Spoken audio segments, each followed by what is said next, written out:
All right, for the last video of the elbow, we're going to talk about some of the common injuries that you would see. One of the first ones you will probably see very often would be an elbow contusion. And this is just basically running your elbow into something and getting a bruise because of either a single blow or multiple blows to the elbow. So like any other bruise, you will probably have some swelling. But the trick with the elbow is if you get a contusion sort of right over the olecranon process, you can actually have an irritation of the bursa, which will cause a lot of swelling. So sometimes you'll see just a little bit and sometimes pretty significant swelling. Treatment-wise, we just want to get some ice on there. You can wrap it with an ace bandage, that kind of thing. But certainly we are concerned about fractures with the elbow because there's so many bony parts that are so close to the surface. So x-rays sometimes are going to be necessary just depending on what the actual injury was. Going back to the bursitis, you can see here on this image that there's a bursa lying right over that olecranon process. And what happens when you hit a bursa is it can get really swollen with fluid quickly. I'm talking just a few minutes even. And this one particularly is the most frequently injured in the elbow. So it can happen in an acute situation, or there are some people who have a chronic issue with it where every time they even bump their elbow a little bit, it swells up really big. So kind of a common issue. There's not a lot of particular treatment you can do for it. This was one of my athletes back in California, and you can see this is nice and swollen up here versus, probably about that level. You can even see there's a red tint to it as well because of the inflammation. So kind of a common presentation there. Pretty much the signs and symptoms are their elbow is swollen, and it can occasionally happen without any sort of warning, just spontaneously, but generally we just want to use a cold compress. Sometimes they need to wear a compression wrap. If it doesn't resolve, I've talked before about aspiration, which basically just means you're sticking a large needle into the bursa and sucking out the excess fluid. So it's one of those things where it's annoying, but it's not a huge issue that would prevent them from playing or anything like that. It's just something they may have to deal with long term. All right, next injury would be an elbow strain. So again, with strain, we're talking about muscles. And usually this is going to be something like a Fuchs injury or a repetitive motion or an excessive resistive motion. So a lot of times you'll get this with heavy weightlifting, that kind of thing, or think about somebody in a job that's doing a repetitive stress kind of injury, that could also do it. For signs and symptoms, generally like any other muscle injury, when they're actively using it or when you're stretching it, they're going to have some pain. Specifically around the muscle belly, sometimes in the tendon, it just depends. But generally, if you can find that they're having pain when using a muscle, that's going to be your clue that it's a strain versus a sprain. Care is going to be pretty standard, right? Sometimes putting them in a sling will help. You can use things like ultrasound, other rehab exercises. Again, we may want to do an x-ray if there's a chance that something could have been fractured.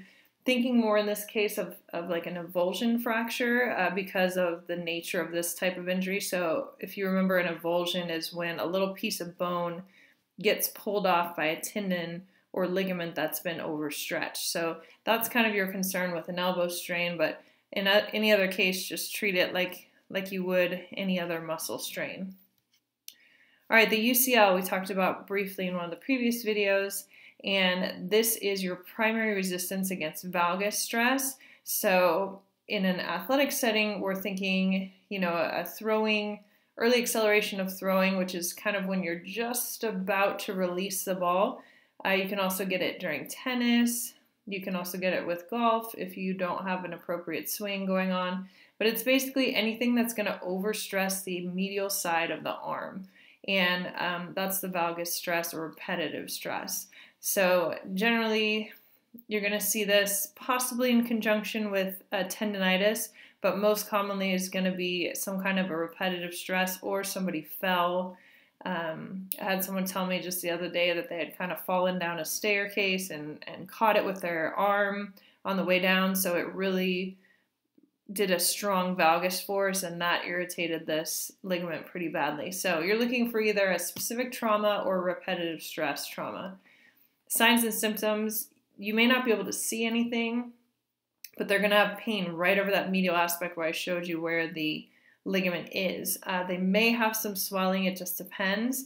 They may have a positive Tinel sign, even though it's not necessarily an injury to that ulnar nerve that started it. The swelling that is there on top of the tunnel where that ulnar nerve lives is going to irritate it and potentially cause some paresthesia that you would notice.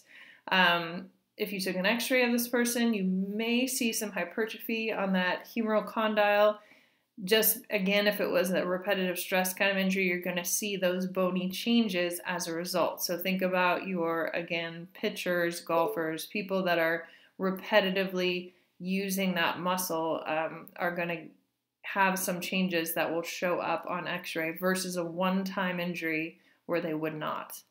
Treatment-wise, rest is huge in this case. We may have some NSAID medications used, pain relievers for them depending on the level of pain. Once the symptoms are calmed down, you can start with the rehab. But again, this one can be tricky. It's a very commonly injured ligament, and so sometimes they have to do an operative repair of it. We call that a Tommy John surgery because that was the first baseball player to have this treatment done. And in a throwing athlete, they can return to competition, but it takes 22 to 26 weeks, a long time. So you kind of have to weigh your options in this case. You want to go through the surgery. It's becoming more and more common and more effective. So you may end up seeing some of these folks in your therapy clinics that are rehabbing from this type of injury. But again, it's one of those things where you weigh, is it going to benefit me enough to go through this whole procedure? And that's how you decide if you're going to do it or not. Okay, lateral epicondylitis, most commonly called tennis elbow. And epicondylitis, as I mentioned previously, it's a chronic condition, right? Any kind of itis, inflammation, is going to be a chronic condition versus acute, which means it didn't happen overnight. They've been messing with that elbow for a while, and it's finally got to the point where it's irritated. This is going to be people who do repetitive flexion extension. So again, it doesn't have to be an athlete. It can be someone whose work requires them to do repetitive motions. But generally, this is most commonly associated with tennis because of the backhand swing that they do in tennis. And any kind of sport where there's gripping, throwing, striking, anything like that, it's more likely that the elbow is going to be injured, just nature of the activity. So cause, again, this is a very common condition. It's the backhand stroke. It's repetitive microtrauma. So remember, it's not enough initially that they're going to be thinking, wow, I'm really injured. But it's a little bit sore, and the next day it's a little bit more sore, and it just builds on each other until you get that insertion point pain, and it's there all the time. And so again, by the time someone comes in with this, they may have had it for a long period of time, so you've got a buildup of microtrauma that you're dealing with. Signs and symptoms, pain on that lateral epicondyle, radial head. They may have some weakness in their hand or wrist as a result of that pain. So you're going to go through that epicondylitis test we talked about in the previous video, and you're going to check their range of motion, and most likely it will be decreased. For treatment, we can use a variety of things. Obviously, again, rice and NSAID is very common.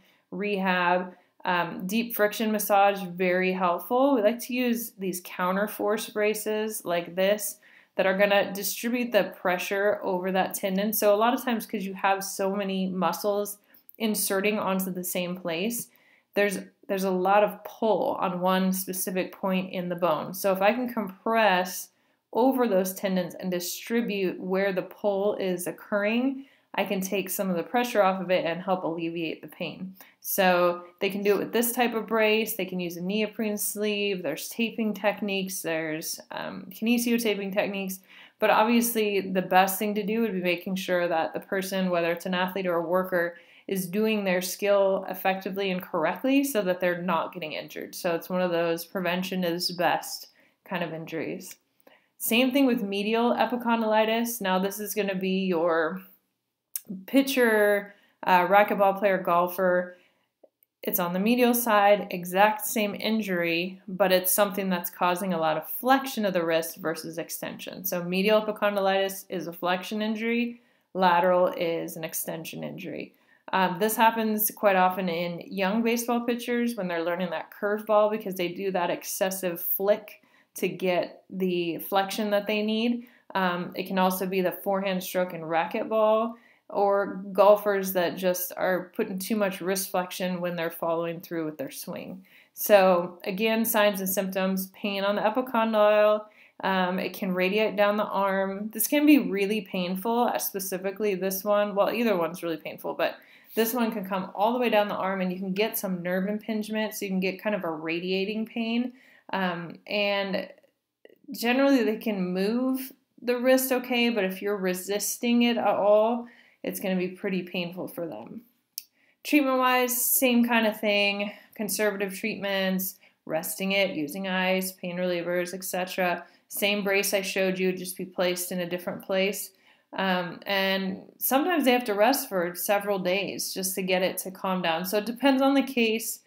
Again, is it a worker? Is it an athlete? Are they a pro? Are they a high school? You got to kind of take into consideration what's going on with the person to make that decision of how long they should rest and how aggressive you need to be with their treatment.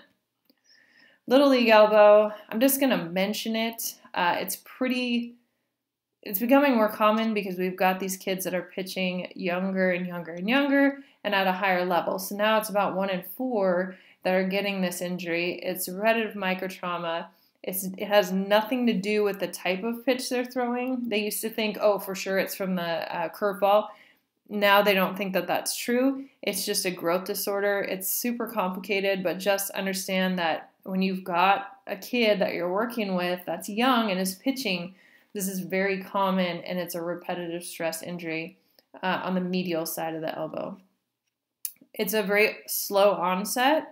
And what they may end up with is what we call a flexion contracture, which means that they sort of get stuck in a flexed position. And there's a major tightness going on in the flexor muscles, and then the triceps become really weak. So when they go to use their arm, they're going to feel like it locks up or it catches because there's an imbalance in the muscles, and there's kind of a spasm going on in the front muscles versus a weakness in the back of the muscles. So this is one, again, where you're going to check that range of motion, really get a detailed history so that you know what you're dealing with.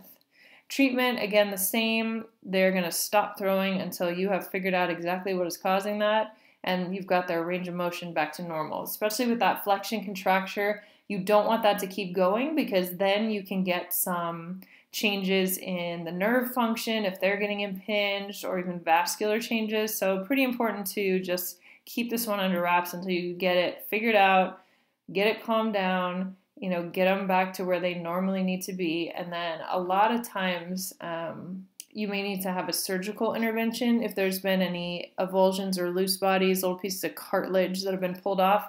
But really the best thing to do is make sure that your kid is throwing correctly and with a good coach so that they don't get to this point. All right, cubital tunnel syndrome. We talked about tarsal tunnel syndrome in the ankles. It's the same thing. The cubital tunnel is running between that medial epicondyle and the olecranon process. And if somebody's got a really strong cubitus valgus, hopefully it makes sense to you that if they're already in sort of an L position with their arm, they've already got extra stress on that nerve, and it's tightening the tunnel to begin with. So that's going to make them even more likely to get this injury. It can be a recurrent injury. They can have a situation, which I've seen before, and it's just one of those, you're born this way, but where their ulnar nerve will actually hop over that medial epicondyle and sort of dislocate itself when they move their arm. So they'll feel it kind of pop back and forth like a guitar string over that bony prominence. So you can imagine that's pretty uncomfortable for the person. So what they'll usually do is they'll do a surgery where they release it and replace that nerve so it's not getting stuck or popping around like that. But Anybody that's doing something with a lot of stress on that medial side, so throwing sports, racket sports, anything like that, it's going to increase the compression of that nerve and potentially cause this problem. There's usually 4 things that you want to look for. One, like I said, if you have an increased valgus force, you're going to have a traction injury, so that can be a one-time or repetitive. If you've got anything going on within the tunnels, maybe a bone spur, swelling, anything like that, that can lead to it. If you've got that ulnar nerve that'll jump around, that's going to be a contributing factor. And then anything that's compressing the ligament, whether that be swelling, tightness, any activity that you're doing that's going to cause progression on the nerve, any of those 4 things can lead to cubital tunnel. So symptom-wise, they're going to have pain. Same thing, medial aspect of the elbow. So you want to differentiate this between is it medial epicondylitis? Is it a UCL strain? Is it cubital tunnel? What's going on? So pain in the medial elbow, make sure you figure out what the actual cause of that is. Palpate it, run your Tinel's sign. But really with this one, if they've got burning and tingling in their 4th and 5th fingers, pretty sure that cubital tunnel is at least a piece of what's going on. There can be some other contributing factors, but if you've got that paresthesia going all the way down into the hand, you can be pretty sure that the ulnar nerve's being impinged. So again, you're going to rest this. Sometimes we'll put them in a mobilizer just to take the stress off that nerve. And then sometimes surgery is involved, but you just really have to make sure they're not hyperflexing and not getting too much of a valgus stress on that elbow. Dislocation, very common in sports or really anywhere that you can fall. Just walking around, you could dislocate your elbow, but it's usually a fall in an outstretched hand. When your elbow gets hyperextended, it can be pushed out of its normal location. This can also happen with a severe twist, but generally it's a hyperextension injury. And most commonly, the elbow is going to go posterior. It's just structurally easier for it to dislocate backwards than any other direction. So sometimes when you see it, you would see an obvious difference in the shape of the elbow versus its normal shape. Symptoms, I mean, the person's usually screaming, let's be honest. So severe pain, you really want to be concerned about any interruption in blood flow. So if I ever see this firsthand, it's just happened, you always want to check the pulse down below the elbow, you know, that comparison that we talked about in the initial evaluation. That's really important, but you also, you know, if enough blood is involved in this, you can actually end up with myositis ossificans in the elbow. It's pretty common. And the other thing that we want to look out for is a radial head fracture, and that's because of the way that the head gets pushed back with the ulna behind the behind the humerus because of the stress that's happened. So a couple of things you definitely really want to look out for: that radial head fracture and the myositis ossificans. Treatment, this is not something that should ever be corrected in the field. They need to be in an ambulance, going to the hospital right away. I would not touch this one at all. And they need to monitor their nerve function and their artery function going into the hand. Those are really important before and after they reduce the injury. Only should be done by a physician in a hospital setting. So that's a big thing to remember. Afterwards, a lot of times they'll get put into a brace. It was kind of an old picture, but just something to immobilize the elbow, usually just a few weeks. But we've got to restore their hand function. So a lot of times there are physical therapists that specialize just in the hand, and we'll send them to that type of therapist to begin with, and then start with some passive motions and whatnot. But you have to be really careful because of that myositis ossificans possibility. You can't be real crazy when you're rehabbing this. You don't want to do a real deep massage or get in there with a lot of ultrasound or anything, because there usually is a great amount of bleeding, and you don't want them to develop that myositis, because that's a whole nother animal that you don't want to have to deal with them. All right, the last injury for the elbow is a little bit strange. It's called Volkmann's contracture. Not very common, just throwing it in there because it's in the book. But basically, it's someone who's had a really bad elbow injury. usually they've had some kind of a fracture in the supracondylar region, and the result is that they have this really intense muscle spasm and swelling, and it pushes on the brachial artery and affects the blood flow to the forearm and hand.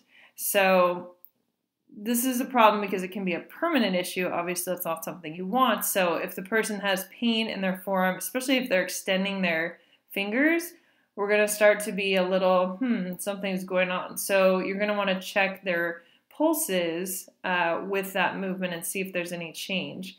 And basically, this is again one where you would want to co-manage with another healthcare provider because you need someone who can check their vascular function and make sure nothing bad is going on. But close monitoring is really important with this one. To me, it's more important that you just recognize what this is than that there's any particular treatment that you're going to do other than try and alleviate any pain that they're feeling. So that is the end of the elbow.